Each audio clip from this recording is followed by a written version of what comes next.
Oi gente, Amanda falando aqui, tudo bem?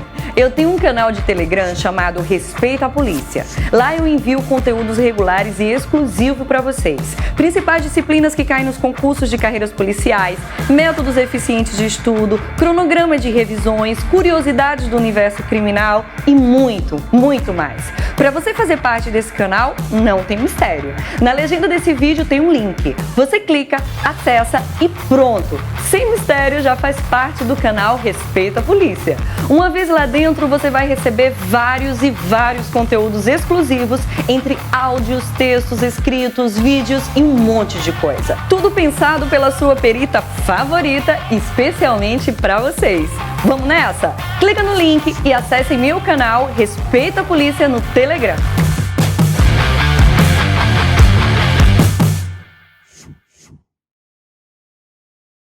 Oi gente, hoje eu trouxe um caso super emblemático, com grande repercussão nacional para discutir com vocês. Sei que vocês gostam, né? Então se acomoda aí, que lá vem história real.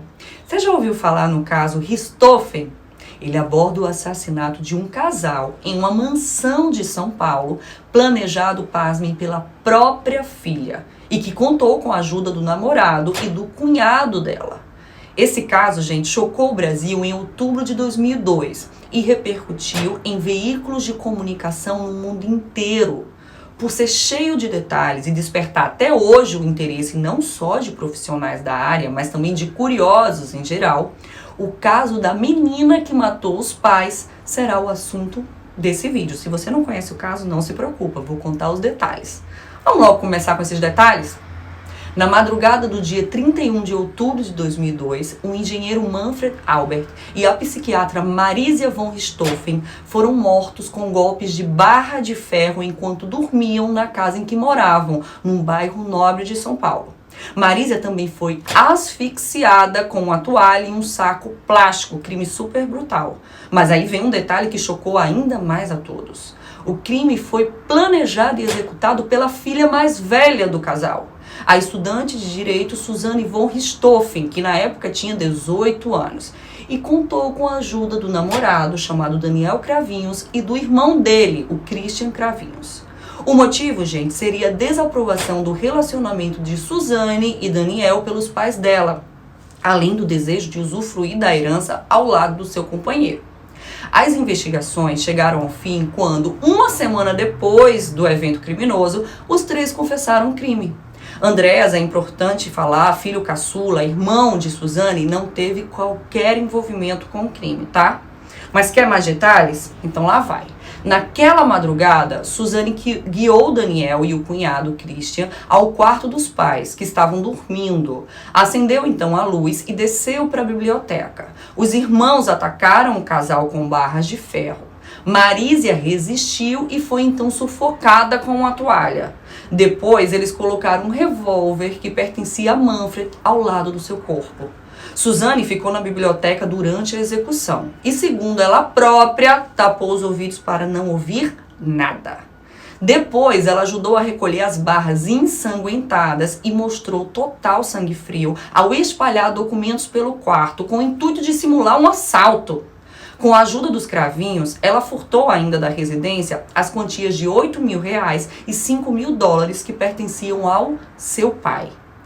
Gente, desde agosto daquele ano, Suzanne e Daniel Cravinhos planejavam a morte de Manfred e Marisia. O casal teve a ajuda de Christian, irmão de Daniel, como eu falei para vocês, para a execução do plano.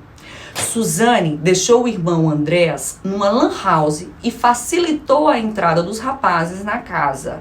E como eu já adiantei, com golpes de barras de ferro, os dois mataram o engenheiro e a psiquiatra. Concluído todo o plano, o casal então deixou Christian perto da casa dele e seguiram para um motel, na tentativa de forjar um álibi para a noite do crime. Mais tarde, ao ser descoberto o suposto assalto, Suzanne fingiu total surpresa e telefonou para Daniel pedindo ajuda. Ainda no auge de sua encenação, Suzanne simulou sofrimento no enterro dos pais, sendo filmada por inúmeras emissoras de TV. E eu preciso falar pra vocês, eu lembro demais dessa cena, gente, sendo transmitida em todos os canais. Junto com crises de choro dela, total desolação. Gente, sangue frio. Apesar da cena do crime ter sido modificada para que tudo indicasse se tratar de um latrocínio, as evidências apontaram outro caminho para as investigações. Com o dinheiro roubado, Christian comprou uma moto e isso fez com que a polícia suspeitasse do envolvimento dele. Não foi nem um pouco inteligente, vocês concordam, né? Suzane e os irmãos Cravinhos foram denunciados por duplo homicídio triplamente qualificado e tiveram suas prisões preventivas decretadas. Para elucidar o modo como ocorreu o crime e atestar as versões contadas pelos envolvidos, a perícia procedeu a uma reprodução simulada, que na minha opinião é um dos mais belos e complexos exames periciais. E se você é novo por aqui, deixa eu falar. Tem vídeo sobre reprodução simulada dos fatos aqui no canal, tá? É só procurar e saber o que é, o que faz, qual a importância, vai lá. Bom, na reprodução, Christian afirmou que foram dados pelo menos 6 pancadas em cada vítima com as barras de ferro. Tudo com tamanha violência, gente, que o sangue respingou até no teto acima da cama, segundo ele. Ainda, ele disse que as barras de ferro usadas no crime foram confeccionadas por ele mesmo e como elas eram tão cortantes, ele temia machucar sua mão enquanto executava os golpes. E por isso resolveu fazer um cabo como um taco de beisebol para que não cortasse suas mãos. Ainda planejou tudo isso, tá?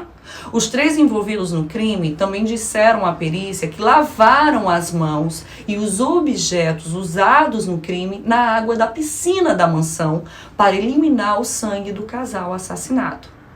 Daniel Cravinhos confessou durante a reprodução que logo após as mortes, Suzane teria ido no escritório procurar os dólares e os euros e reais de Manfred, sabendo onde estavam guardados. Era numa pasta de couro com cadeados de códigos numéricos. Ela, segundo Daniel, resolveu quebrar a pasta. Foi quando ele a questionou por que se ela sabia o código. E ela disse que quebraria aquela pasta para parecer um roubo. Tudo pensado, gente. Em junho de 2005, Suzane von Richthofen ganhou o direito de aguardar o julgamento em liberdade. Em novembro desse mesmo ano, Daniel e Christian também foram beneficiados pelo habeas corpus concedido pelo Superior Tribunal de Justiça. Só que menos de 3 meses depois, os irmãos voltaram para a cadeia por terem revelado detalhes do crime durante uma entrevista a uma emissora de rádio. Já a Suzane não se pronunciava. Sem dar entrevista desde que fora presa, Suzane von Richthofen quebrou o silêncio apenas em abril de 2006. Na ocasião, ela estava em liberdade, aguardando o julgamento marcado para junho daquele mesmo ano, 2006. Ela vivia com um casal amigo da família, num apartamento na cidade de São Paulo. Gente, essa entrevista foi emblemática e atraiu a atenção de todo o país. E eu tenho que falar, também me lembro muito bem dela, tá? Usando pantufas e uma camiseta com estampa infantil, a jovem, então, com acho que 21, 22 anos, parecia uma criança. Durante a entrevista, chorou diversas vezes e buscou o apoio de seu tutor nos momentos em que ficou insegura, né? Tudo forjação. Disse que foi manipulada pelo namorado e que sentia falta dos pais. Mas o que parecia arrependimento não passava de mais uma encenação. Antes de começar a gravação, gente, a equipe do programa flagrou Suzane sendo instruída por seus advogados sobre como deveria se comportar diante das câmeras, simulando choro, tristeza. Detalhe, tudo isso estava sendo filmado sem que eles percebessem, a câmera já estava ligada e eles achando que não. A reportagem foi exibida pelo Fantástico em 9 de abril de 2006 e mostrou a farsa armada pelos advogados de defesa. Gente, a repercussão foi tão grande que no dia seguinte, o Ministério Público pediu à Justiça de São Paulo que decretasse novamente a prisão de Suzane. Em 30 de maio, por uma decisão do Superior Tribunal de Justiça, até bastante criticada na época, tenho que falar, Suzane ganhou o direito de esperar pelo julgamento em prisão domiciliar. Um mês depois, no entanto, o STJ cassou essa liminar e a jovem teve que voltar para a cadeia. O julgamento de Suzane e dos irmãos Cravinhos foi marcado para o início de junho de 2006.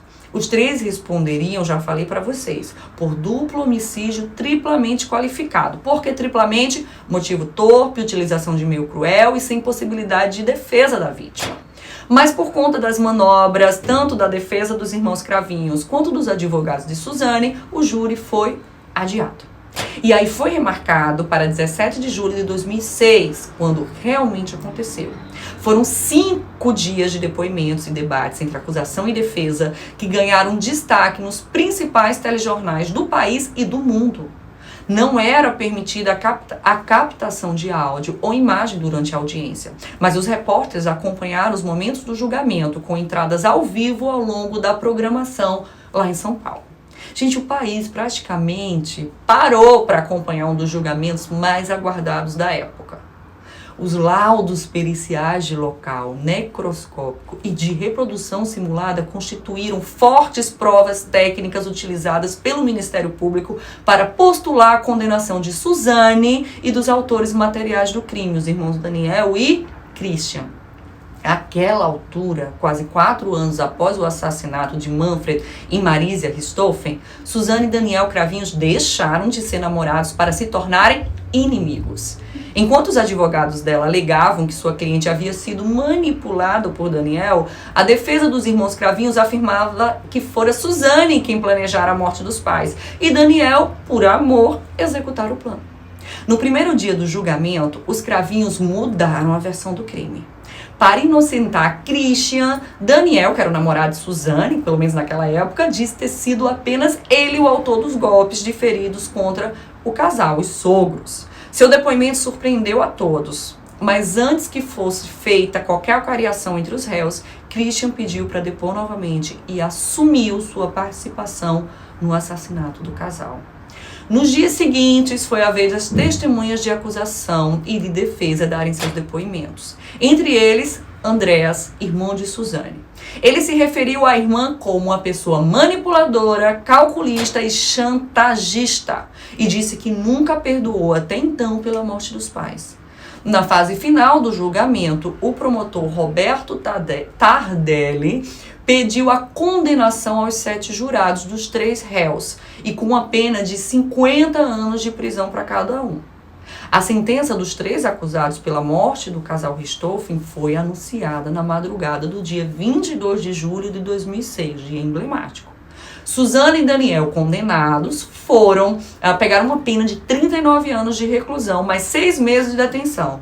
Já Christian, também condenado, 38 anos de reclusão, mais 6 meses de detenção. O juiz responsável pelo caso, pelo julgamento no tribunal de júri, não aplicou a pena máxima pedida pelo Ministério Público para evitar um novo julgamento, segundo ele. Em 2009, após cumprir 1/6 da pena, Suzane teria direito ao regime semiaberto, conforme preconiza a legislação brasileira. A justiça exigiu que ela se submetesse a um exame criminológico, que inclui entrevistas e testes psicológicos e psiquiátricos, feitos por 2 psicólogos, 2 psiquiatras e 1 assistente social. Apesar de Suzane se dizer arrependida e pedir uma segunda chance, a juíza responsável pelo caso indeferiu o pedido feito pelos advogados da jovem. 2 anos depois, a justiça tornou a negar a progressão para o regime semiaberto. Já Daniel e Christian Cravinhos ganharam o direito de cumprir a pena em regime semiaberto em fevereiro de 2013. Agora, em 2020, esse caso voltou aos holofotes. Após ser alvo de reportagens nacionais e internacionais e de livros, como os da escritora que eu curto demais, Ilana Casoy, agora a história será contada nos cinemas. No dia 2 de abril seriam lançadas simultaneamente 2 produções cinematográficas sobre o caso, intituladas A Menina que Matou os Pais e O Menino que Matou Meus Pais. Os 2 filmes contarão versões distintas sobre o crime. Um deles mostrará o caso sob o ponto de vista de Suzane e o outro contará a história sobre o viés de Daniel Cravinhos, na época namorado dela. Nas produções, o público poderá acompanhar situações como a relação de Suzane com os pais, o relacionamento dela com Daniel e o que aconteceu no dia do assassinato. O anúncio dos filmes causou revolta em muitas pessoas, eu tenho que falar. Essas pessoas afirmaram que as obras serão uma forma de reverenciar os responsáveis pelo crime brutal. Outros, porém, elogiaram a iniciativa e disseram estar ansiosos para assistir nos cinemas a um dos crimes nacionais que mais repercutiram no mundo. Gente, eu pelo menos vou dizer, eu tô super ansiosa pra assistir. Agora, sabe qual é o problema? É que não mais sabemos quando os filmes serão lançados, já que eles foram adiados por conta da pandemia. Agora é aguardar, gente. E é isso. Bom, eu espero que vocês tenham curtido o vídeo. Logo mais eu volto com mais uma história. E eu já aviso que quando os filmes tiverem data de lançamento, eu volto aqui para contar para vocês. Tudo certo? Se tiver qualquer sugestão de caso, já sabe, é só mandar para os comentários. Beijo, gente!